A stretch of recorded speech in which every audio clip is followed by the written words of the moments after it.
इस कार्यक्रम के पुण्यार्जक हैं श्रीमती नीनू लोकेंद्र सिद्धि Jain Murar Gwalior, Shrimati Trishala Jain, doctor Monika, doctor Neeraj Jain, Nikhil Saizal Paschim Vihar Delhi, Shrimati Santosh Jain, Shri Vishal Chand Jain, Shrimati Poonam Jain, CMA Pankaj, Amit Jain, राशि जैन, उन्नति जैन, सेक्टर 37 नोएडा, पारसमल इंद्रा देवी, संजय, विनीता, अजय, नीतू बाकलीवाल सूरत, श्री विनोद जैन मिलेनियम, श्रीमती नीता जैन, समस्त गुरु भक्त परिवार फिरोजाबाद। धर्म स्नेही सत श्रद्धालु यहाँ पर उपस्थित आप सभी भव्य वर पुंडरीक पुण्यात्मा महानुभाव आचार्य भगवान समंतबद्ध स्वामी द्वारा विरचित रत्नकंडक साबकाचार्य की वाचना में विगत दिवस 115 नंबर के काव्य की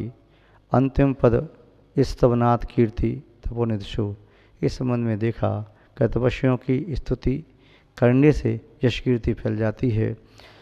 जो भी तपस्वियों की स्तुति करता है उसका यश फैलता ही फैलता है, चाहे वह स्तुति करने वाला कोई श्रावक हो, चाहे कोई देव हो, चाहे कोई श्राविका हो, चाहे कोई साधु हो, कोई भी हो जिसने निस्वार्थ भावना से अंतरंग की श्रद्धापूर्वक स्तुति की है, यानी उनके गुणों की प्रशंसा की है। इसमें कोई व्यक्ति कह सकता है कि बड़ा चढ़ा करके कहना तो मिथ्या हो जाएगा, तो फिर मिथ्या होने से झूठ बोलने का पाप बंद होगा? नहीं, यदि अपने उपयोग में मिथ्या नहीं है, हमें उसके गुण वैसे दिखाई दे रहे हैं, तो अपने भाव में अपने आशय में हम यदि सत्य हैं तो हमें पाप का बंध नहीं होगा। दूसरे के आशय में हम बिल्कुल असत्य बने रहे 100%, हमें पाप का बंध नहीं होगा। यदि अपने आशय में हम मिथ्या कह रहे हैं जानबूझ करके और दूसरा हमें सत्य भी मान रहा है, तभी हमें पाप का बंध होगा। तो सौदम इंद्र स्तुति जो करता है इससे यश कीर्ति को प्राप्त करता है। तो ऐसे यहाँ पर बता रहे हैं आचार्य महोदय कि तपस्वियों की स्तुति भक्ति भी इंद्र आदि के द्वारा की जाती है।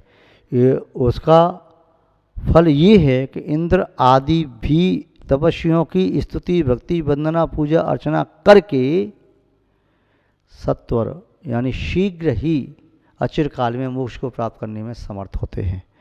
और पुनः लौकिक कार्यों की सिद्धि के लिए विद्या मंत्र आदि की सिद्धि भी होती है। जैसा मूलाचार में वट्टकेर स्वामी लिखा, आयर्य पसायण विद्या मंत्र सृजंती, आचार्य के प्रसाद से विद्या मंत्र आदि की सिद्धि होती है। महानुभाव यहाँ पर जो चतुर्थ शिक्षाव्रत चल रहा है अतिथि समविभाग या वैयवती के संबंध में, उस संबंध में 116 नंबर के इस काव्य को, इस छंद को देखते हैं आचार्य महोदय इसमें क्या महत्व बता रहे हैं, दान की क्या महिमा है और दान कौन कौन से उसकी बात तो आगे करेंगे। अभी तो दान की महिमा बता रहे हैं और यहाँ मुख्यतया आहार दान की है। इसके अलावा अन्य दान की महिमा नहीं ऐसा नहीं है, किंतु एक मुख्यता होती है। जैसे हम आपसे कहते हैं भैया देखो गवासन से बैठ जाओ, तो गवासन से माने जैसे गाय बैठती है ऐसे गवासन से बैठा जाता है, तो गोवासन गवासन कहते हैं। तो क्या उस आसन से अकेली गाय बैठती है? उस आसन से क्या अन्य जानवर बैल आदि या हरिण या भैंस आदि या बकरी नहीं बैठती है, किंतु एक प्रशस्त का नाम ले दिया जाता है तो सबका नाम वहाँ पर लिया। तो ऐसी मुख्यता का नाम लिया जाता है, मुख्य के साथ अन्य आ जाते हैं। तो यहाँ पर मुख्य तो आहार कहा, किंतु इसका आशय केवल ओनली आहार दान की नहीं बात कही, इसके साथ साथ अन्य भी जो दान विवेक पूर्वक भक्ति पूर्वक श्रद्धा पूर्वक और शुभ भावना के साथ दिए जाते हैं, तो उन दानों का भी फल होता है। यदि औषधि दान है, किंचित औषधि दी तो बहुत बड़ी आरोग्य की प्राप्ति हो गई। ज्ञान दान, किंचित ज्ञान दान दिया, बहुत विपुल ज्ञान की प्राप्ति हो गई। यदि वसत का दान दी तो थोड़े से स्थान दिया ठहरने के लिए, 4 गज की जगह दी रात में सोने के लिए, उसके माध्यम से स्वर्ग में देव बनकर विमान में रहने का अवसर प्राप्त हुआ। तो ये तो है। ऐसे ही आहार दान दिया तो आहार दान भी लो किंचित दिया तो भूभूमि के 10 प्रकार के कल्पवृक्षों से प्राप्त एक दिव्य भोगों की प्राप्ति हुई और 1 पल तक 2 पल 3 पल तक स्वर्गों के सागरों पर्यंत सुख की प्राप्ति हुई। तो ये शब्द तो आप पढ़ते ही हैं।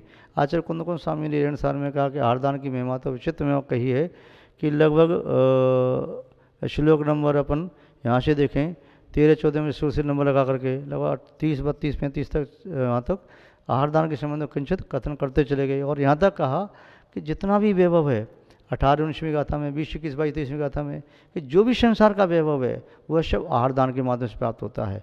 यहाँ तक कहा कि पंच कल्याण की विभूति तीर्थंकर पद की प्राप्ति आहार दान से होती है, सिद्धत्व की प्राप्ति आहार दान से होती है। उसके साथ साथ चक्रवर्ती, कामदेव आदि के उत्तम भोग, इंद्र आदि पद की प्राप्ति आहार दान के माध्यम से होती है।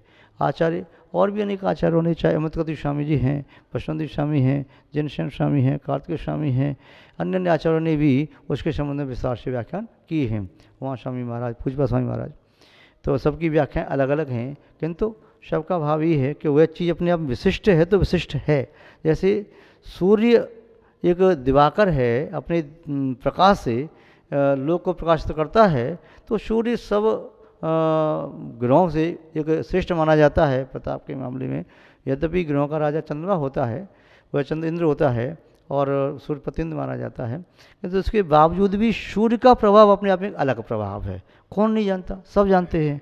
ऐसे ही आहार दान का प्रभाव परंपरा से तो मोक्ष है, तीर्थंकर आदि पद की प्राप्ति है, किंतु फिर भी आचार्य महोदय यहाँ पर आहार दान का विशेष महत्व बताते हुए श्लोक नंबर 116 में स्वयं कह रहे हैं आचार्य भगवान समंतवत स्वामी। उनकी भावनाओं से देखें, उनके शब्दों में देखें कि उनकी दृष्टि में आहार दान का महत्व क्या है, उनकी दृष्टि में दान का महत्व क्या है, तो बता रहे हैं यहाँ पर दृष्टांत के माध्यम से अपनी बात को स्पष्ट कर रहे हैं।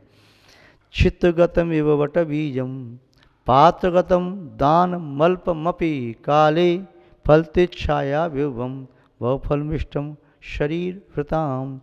आचार्य महोदय क्या कहते हैं कि अल्प का फल भी क्या होता है, तो बताते हैं। एक व्यवसायी से पूछा कि भाई तुम व्यापार करते हो, कितना क्या कमा लेते हो? उसने कहा मैं 1% कमाता हूँ। 1% कमाते हो? हाँ 1% कमाता हूँ, अर्थात 100 रुपये पर 1 रुपया कमाता हूँ। 1 रुपया कितने दिन में कमाती हो? बोले 1 महीने में। बोले मतलब ये मैं ब्याज का काम करता हूँ, 100 रुपये पर 1% की ब्याज लेता हूँ तो 1000 रुपये पे मेरे पास 10 रुपये की 1 महीने में। इससे क्या चलता होगा तुम्हारा काम? कि मेरे पास पूंजी पर्याप्त है, करोड़ों अरबों की पूंजी, इसलिए मैं एक दिन में लाखों रुपया कमा लेता हूँ। अच्छा 1% कमाता है। दूसरे व्यक्ति से कहा तुम 1% कमाते तो कुछ नहीं कमाते, मैं तो 2% कमाता हूँ, मेरे पास पूंजी तुमसे आधी से थोड़ी ज़्यादा है, फिर भी मेरी इनकम तुम्हारे बराबर है। तीसरे से पूछा तुम क्या कमाते हो? उसने कहा मैं 3% कमाता हूँ, मेरी पूंजी तुमसे भी थोड़ी कम है, किंतु मैं 3% पर ब्याज देता हूँ, पैसा उधार देता हूँ। अगली व्यक्ति से कहा तुम क्या कमाते हो? बोले मैंने तो अपना पैसा प्रॉपर्टी में लगा दिया है, लगभग 4% का औसत आ जाता है। मैं बिल्डर का काम करता हूँ तो मैं 5%, तो मेरा ईमानदारी कहीं नहीं गया। अगले व्यक्ति से पूछा मैं 6%, कोई 7%, 8%, 10%, ये सब कहते, कोई 15%, कोई 20%। उसने कहा मैं 25% कमाता हूँ अपने व्यापार में, कोई कहता 30%, 40%, 50%। ऐसे व्यक्ति भी मिले जिन्होंने कहा कि मैं अपने व्यापार में 100% दूना भी करता हूँ। और एक ने कहा कि 100 रुपये की वस्तु को मैं 300 बेचता हूँ तो मैं 200% कमा रहा हूँ। तो ऐसे व्यक्ति भी है जो किसी वस्तु को बोले क्यों, मेरा हुनर है, मैं जो रॉ मटेरियल आता है उससे खिलौने आदि बनाए और 100 रुपये की सामग्री को मैं बना करके मैं 500 बेचता हूँ, मैं 400% कमा लिया मैंने। या किसी ने कहा मैं 900% कमा रहा हूँ, 100 रुपये की सामग्री को 1000 रुपये की करके बेचता हूँ। ये सब कहा चल रहा था, किंतु पुणे एक किसान बोला तुम सब व्यापारी कुछ नहीं कमाते। बोले आप कितना कमाते हो? बोले मेरी कुछ मत पूछो, मैं 1% से लेकर के 1000% तक कमाता हूँ, उससे ज़्यादा भी कमा लेता हूँ। किसान की बात सुनकर के व्यापारी दंग रह गया, ऐसा कैसे हो सकता है? बोले देखो मैंने एक बीज बोया गन्ने का, उसका एक गन्ना पैदा हो गया, एक टुकड़ा बोने से एक पैदा हो गया, उसमें एक गन्ना आया, तो 1% वाला गन्ना में इतना ही कमा जाता बोया था। अब वो कई बार ऐसा होता है कि एक से एक कमाया मैंने। दूसरा मैंने एक गन्ने का लेकर के 10 टुकड़े करके बोया, 10 गन्ने पैदा हो गए और वो 3 बार आता है। उससे पूछा अन्य कोई फसल ऐसी होती है, मटर का बीज बोया, उसके एक बीज से 10 दाने मिले हमें, या 20 दाने मिले, 50 दाने मिले, चना है या कोई और पेड़ है, अलग अलग उदाहरण से दिए। फिर कहा चलो इतना मान लेते हैं 10%, 20, 30, 50 को नहीं हो सकते, 100 को नहीं हो सकते, 1000 कैसे कह दिया? बोले 1000 मैंने ऐसे कह दिया, तुम इधर आओ। बोले ठीक है आ गया इधर। अब वह ले गया अपने खेत में, एक तिली का पेड़ था, तिल का पेड़, उसकी 20-30 शाखाएँ हो गई, अच्छी बालू मिट्टी पर था, पानी रुकता नहीं था, निकल जाता।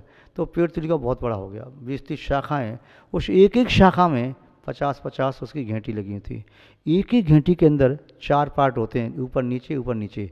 तो उसमें एक एक उस पार्ट में कम से कम 10-10, 15-15 दाने। बोले इस पेड़ को उखाड़ करके उसने यूँ रख दिया, कर दिया किसी कपड़े बिछा करके, अब एक तिल के दाने के इतने दाने हैं, गिनती कर लेना, मुझे शाम को बता देना कि 1000 है, 1500 के 2000। तो इतना गुना मैंने एक दाने से इतना किया तो इतना कमाता हूँ। तो वो सब कहने लगे कि वास्तव में कृषि करने वाला तो निस्संदेह 1000 गुना कर सकता है, वो तो 2000 गुना भी कर सकता है, कोई बड़ी बात नहीं है। तो फिर कोई व्यक्ति कहने लगा भैया ऋषि से, कृषि से जो कमाया जाता है, जो कृषक होता है उससे ज़्यादा कमाई तो ऋषि करते हैं। एक बार ध्यान करने बैठ गई तो बहुत सारे कर्मों की निजा कर देते हैं, उनके कितना होता है कह नहीं सकते। तभी किन्हीं आचरण बोधे ने कहा नहीं, ऋषि की तो साधना अचिंत है ही, किंतु गृहस्थों में भी जो श्रावक दाता होता है, दान देने वाला होता है, वह भी असंख्यात गुणा कमाता है। क्यों? क्यों किसी साधक के कर कमल में एक ग्रास निर्दोष भावना सहित आहार का देता है, वह आहार उसके लिए इतना फल देने वाला होता है कि 3 पल तक 10 प्रकार के उत्तम भोगों को भोगता रहे तब भी पुण्य समाप्त न हो। इतना ही नहीं, स्वर्ग में जाकर के भोग भोगे तब भी पुण्य समाप्त न हो, वहाँ के बाद आकर के चक्रवर्ती बने या तीर्थंकर बने तो संसार का भोग भोगी और परंपरा से मोक्ष को प्राप्त कर ले, इतना उसका होता है। तो आचार्य मोदी कहते हैं कि वास्तव में दान का फल अचिंत है। तो यहाँ पर जो कहा कि दान के फल के उदाहरण भी दे रहे हैं कि तिल आदि का उदाहरण आपको दिया, तो उसमें तो चलो एक बार ही पेड़ से उसने गिरा दिए, किंतु इससे ज़्यादा फल भी प्राप्त होता है। कैसे? तो छित गत मेव वट बीजम, छित माने भूमि में, गत माने डाला हुआ, बीजम किसका बीज? छित गत मेव वट बीजम, वट बीज, वट बीज का दाना सरसों के दाने के से छोटा सा होता है। यदि उस एक बीज को जमीन पर बो दिया, वह बढ़कर का वृक्ष, कितनी साल उम्र होती है उसकी वट वृक्ष की? 1 साल, 2 साल, 10, 20, 50, 100, उसकी हजारों साल की उम्र भी हो सकती है। और प्रत्येक साल छोटे से पेड़ पर ही हजारों फल लगते हैं, एक एक फल में सैकड़ों बीज होते हैं। तो अब देख लीजिए कि एक बीज से पैदा हुआ वट का वृक्ष, जिस वट वृक्ष पर प्रति वर्ष हजारों फल लग रहे हैं, प्रत्येक फल में सैकड़ों बीज निकल रहे हैं और वह हजारों साल तक फल दे रहा है। एक बीज का फल है, गुणा करके देख लेना, जितना फल एक बीज से बट के उतने बीज पैदा हो गए, वैसे ही एक मुनि महाराज को आहार देने से उतने गुने फल की प्राप्ति होती है।